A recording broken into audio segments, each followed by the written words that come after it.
ही सुंदर और रहस्यमयी शुरुआत है। इस कहानी में जादू, भावनाएं और एक गहरा संबंध है। मैं इस कहानी को थोड़ा और विस्तार से आगे बढ़ाता हूँ। Resistance inspired adventure story. मैं जैक हूँ, एक साहसी खोजी। दुनिया के हर कोने में मैंने एडवेंचर किए हैं, बर्फीले पहाड़, अंधेरे जंगल और जलते हुए ज्वालामुखी तक। लेकिन उस रात की बात कुछ और थी। घूमते घूमते मैं एक सुनसान सूखे रेगिस्तान में पहुंच गया। रेत की आंधियां चल रही थी और सूरज ढल चुका था। रात का अंधेरा धीरे धीरे रेगिस्तान पर छा गया। तभी मेरी नज़र एक प्राचीन डेजर्ट टेम्पल पर पड़ी। मैंने सोचा, रात यहीं काट लेता हूँ, कम से कम छत तो है। मैं धीरे से उस मंदिर में गया। दीवारों पर अजीब प्राचीन लेख थे।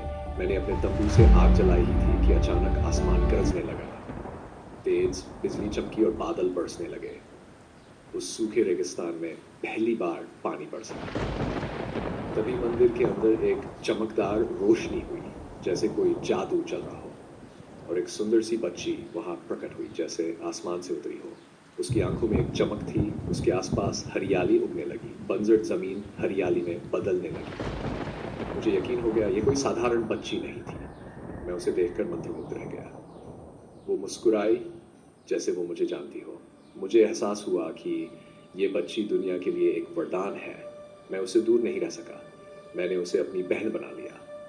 अब हम दोनों उस मंदिर में साथ रहते हैं। जहाँ वो जाती है वहाँ जीवन लौट आता है। पेड़ उगते हैं, जानवर वापस आते हैं और लोग मुस्कुराने लगते हैं।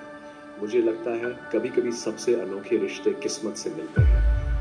और मेरी किस्मत ने मुझे मेरी बहन दी उस जादुई रात को।